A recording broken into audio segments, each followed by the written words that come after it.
Hello friends, मेरा नाम संतोष कुमार झा है और मैं एक शिक्षक हूँ। और बीते दिनों यानी कह सकते हैं कोरोना काल से ही लेकर के, हालांकि मेरा अनुभव 10-12 साल का है इस क्षेत्र में। मैंने कई विषयों पर ट्रेनिंग ली हुई है और आज मैं जो बात करने वाला हूँ आपसे, वह उसका जो विषय है वह है स्वस्थ विद्यालय, स्वस्थ छात्र और स्वस्थ राष्ट्र। ऐसे तो शुरू से ही हम लोग सुनते आ रहे हैं, काक चेष्टा बकोध्यानम स्वानिद्रा तथैव च अल्पाहारी गृह त्यागी विद्यार्थी पंचलक्षण। यानी यह सूत्र को समेटा नहीं जा सकता, बल्कि आज इसकी और भी अधिक ज़रूरत है। और इसी प्रकार से शिक्षकों की भी जिम्मेवारी अब काफ़ी बढ़ चुकी है और शिक्षक का मायने केवल ज्ञान से नहीं रह रहा, बल्कि इसके साथ साथ शिक्षक मेरी नज़र में वही है जो प्राप्त अनुभव है सीबीएसई के द्वारा। तो इस पर जो अनुभव मुझे मिला है वह यही है कि असली शिक्षक वही है जो कम से कम बच्चों के ऊपर जो मानसिक दबाव है उसको कम कर सके। यानी समस्या के जो है हमारी सोसाइटी में the problems which are creating, और जो कुछ भी है उसको दूर कर सके। तो शिक्षक का मतलब मैं यही बता सकता हूँ। और विद्यालय जहाँ की प्रेममयी वातावरण हो और सबके लिए काम करे, यानी सब में जो है देखने को मिल सके। जैसे किसी के पास में अगर कोई समस्या है तो वो अपने साथी सहकर्मी से आसानी से मदद ले सकता हो। और इस तरीके से, तो ये तो मैंने छोटी बात बताई। Dear friends, if we get और suppose that we can divide our body into 3 parts, तो then what it will be? Body, mind and soul. Body, mind and soul. तो बॉडी यानी शरीर, और माइंड यानी मन, और जो सोल है वो आत्मा है। तो बहुत सारे ऐसे लोग हैं जो या तो शरीर स्तर पर काम कर रहे होते हैं, कुछ है जो मन के स्तर तक पहुंच जाते हैं, और कुछ है जो आत्मा संबंधी बातों को पहचानने लगते हैं, समझने लगते हैं। मेरा ये कहना है कि अगर जो शारीरिक स्तर पर जी रहे होते हैं, उसकी एनर्जी भी शरीर प्रदान करेगा। वो जैसा खाएंगे वैसा एनर्जी होगा उनके अंदर। इसी प्रकार से यदि अगर माइंड की बात करें, तो अगर अच्छी अच्छी बातें हम सीखते हैं, प्रत्येक दिन कुछ न कुछ अच्छा चीज़ पढ़ते हैं, अच्छा चीज़ अनुभव करते हैं, तो निश्चित रूप से उसका माइंड मतलब उसका जो स्तर है, जो living standard of that person is in, और you can say that this is the basis of mind, या माइंड लेवल का है यह। फिर इसी तरीके से अगर सॉल की बात करते हैं, तो जब माइंड से आगे ऊपर उठते हैं, जब अब देखिए सोच आपकी कहाँ जा रही है, राष्ट्र की ओर, विश्व की ओर, वसुदैव कुटुंबकम। तो वहाँ पर क्या होता है कि आपका स्तर भी कैसा होता है, अब वो आत्मा की तरफ। लेकिन आत्मा को क्या खिलाएंगे? जैसे बॉडी के लिए तो शुद्ध भोजन हुआ, जैसा भोजन करेंगे वैसा हमें सब कुछ उस तरीके से बॉडी काम करेगा, उतना जल्दी थक जाएगा या उतना जल्दी आगे जाएगा। और माइंड में मतलब जैसी खुराक, जिस तरह से पॉजिटिव रूप से आप सीखते हैं, देखिए निगेटिव भी सीखना गलत नहीं है, क्योंकि निगेटिव से भी आप पॉजिटिव सीखते हैं। यदि उन असफल व्यक्तियों को देखा जाए जिनकी सोच पहले सही नहीं रही होगी, और उनसे वो सीख करके आगे आते हैं। तो ये बहुत सारी बातें आज मैं करने वाला हूँ आपके साथ में। लेकिन इसके साथ साथ अब जैसे सॉल की बात, तो लेकिन आत्मा की, जो मेरा प्रश्न था यहाँ कि आत्मा की खुराक क्या होगी, तो फिर हमारा ध्यान जो है, I want to attract your mind with Mahavir, Buddha, Kabir. तो इस तरीके से इन सब की ओर मैं आपका जो जो है मन आकर्षित करना चाहता हूँ। तो चलिए हम शुरू करते हैं आज के जो हमारा ट्रेनिंग है उस पर्पस से। तो सबसे पहले मैं एक कहानी, छोटी सी कहानी है और ये रविंद्रनाथ टैगोर के बारे में है।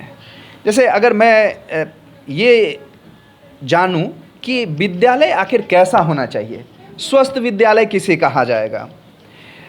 हम लोगों को पता है पहले से ही, आप लोग समझ रहे होंगे इस कहानी को, और दोबारा मैं इसे कहना चाहूँगा कि रविंद्रनाथ टैगोर कभी भी विद्यालय जाने को उत्सुक नहीं होते थे। माता पिता से कई बार कई तरह की जो है बहाने बनाते थे, एक्सक्यूज़ करते थे कि आज मेरे पेट में दर्द है। यहाँ तक कि वो बारिश में भीगते रहते थे जिससे उनको बुखार हो जाए, और बुखार होने के बाद में क्या हो कि स्कूल ना जाना पड़े। यानी उनको स्कूल में मन नहीं लगता था। क्या कारण रहा होगा? चलिए उनके द्वारा खोले गए विद्यालय को ही देखते हैं कि आखिर वो क्या चाहते थे। तो ब्रह्मचर्य आश्रम करके उन्होंने 1901 ईस्वी में खोला था, ठीक है, तो बंगाल में। और उसी का नाम बाद में शांति निकेतन किया, और उसके बाद फिर आगे नाम बदल गया इसका, विश्व भारती करके है, यूनिवर्सिटी बन गया ये अब। तो मेरा यह कहना है कि जब उन्होंने अपना विद्यालय खोला तो 5 शिक्षक के साथ, 5 शिक्षकों के साथ, और 5 विद्यार्थी भी थे, 5 विद्यार्थियों के साथ भी। और उसमें एक विद्यार्थी तो उनका खुद का बेटा था, और 4 जो है जो सबसे छटे हुए बदमाश थे। यानी जो आपके आस पड़ोस में माता पिता बोलते कि ये अब मेरे वश का नहीं है, इसको हॉस्टल में डाल दो, या फिर उसे कई विद्यालय में दे करके देख लेते हैं और उनको समझ में नहीं आती है बात कि ये इसको कैसे सुधारा जाए। तो जब इन्होंने, रविंद्रनाथ टैगोर जी ने विद्यालय खोला तो इन्होंने बच्चों के लिए सबको कहा होगा। तो सभी लोगों ने सोचा कि चलो अच्छे लोग, मतलब जो समाज में कहे जाते हैं कि नहीं अच्छे स्कूल में डालना है या जो भी। तो रविंद्रनाथ टैगोर को तो कोई अनुभव था नहीं विद्यालय में जाने का। तो उन्होंने जो विद्यालय खोला तो लोगों ने समझा कि विद्यालय भी तो उसी प्रकार का होगा। यानी जब ये खुद नहीं विद्यालय में कुछ ये किए हैं, विद्यालय अटेंड नहीं किए हैं, तो फिर ये कैसा विद्यालय होगा इनका। फिर भी जो कुछ बच्चे बदमाश थे, जो इनके मित्र थे, तो उन्होंने अपने बच्चों को कि अब यह तो बिगड़ा ही हुआ है तो और कितना बिगड़ेगा, तो दे दिया इनको। अब कुछ दिन बीते तो अभिभावक में भी बहुत ज़्यादा जिज्ञासा होती है कि चलो चल के देखा जाए कि आखिर ये बच्चे क्या कर रहे हैं।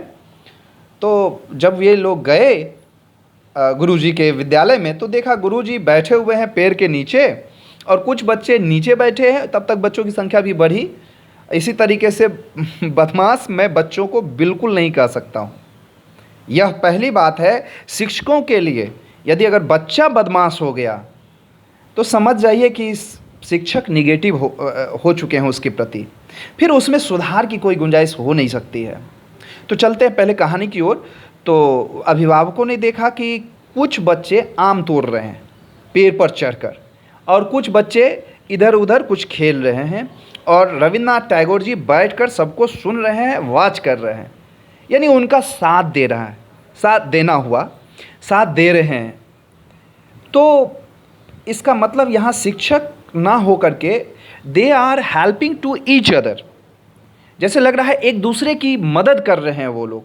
ये मैंने एक विद्यालय का स्वरूप दिखाया, और स्वस्थ विद्यालय है। यहाँ बच्चों में जो है गुस्सा नहीं है, बच्चे अपने मन मुताबिक काम करते हैं। इवन जब पूछा गया पेरेंट्स के द्वारा, when the parents asked to Guru Rabindranath Tagore that कि ये क्या है, ये बच्चे क्या कर रहे हैं, क्यों ये पेड़ पर चढ़े हुए हैं और ऐसे कैसे पढ़ाई होगी। तो उन्होंने कहा मेरा तो समय गुजर चुका है, अगर मैं भी होता इसकी जगह, अगर मेरा काम कर रहा होता शरीर इस तरीके का या इसकी अवस्था में होता तो मैं भी यही कर रहा होता। तो बताइए अगर वो ये कर रहे होते तो रविंद्रनाथ टैगोर हैं। मैं कई उदाहरण ऐसे दे सकता हूँ, आइंस्टीन का, न्यूटन्स का, जगदीश चंद्र बसु, हमारे जो जो आप जानते हैं कि उन्होंने बताया कि जो पेड़ पौधों में भी जान होती है। ये सब सभी न्यूटन्स अगर बगीचे में बैठकर फल खा रहे होते तो हमारे पास नियम कहाँ से होता, हम कैसे नियम जो है लाते। तो निश्चित रूप से वे सब स्वार्थ से उठ करके समाज के लिए, देश के लिए, विश्व के लिए काम किया। न्यूटन्स का लॉ जो है वो किसी जगह के लिए नहीं है, वो सीमित होकर नहीं रहा। तो निश्चित रूप से ऐसे ही हमारे यहाँ के ऋषि मुनि और जो भी हमारे फिलोसफर जो भी है, इस तरह के जो हमारे टीचर्स, जैसे अभी मैंने टैगोर जी के बारे में बात कर रहा था, इसी प्रकार से बहुत सारे उदाहरण हैं। इस पर मैं आगे की कक्षा में या आगे बात करने वाला हूँ। धन्यवाद इतना धैर्य से मुझे सुनने के लिए। धन्यवाद।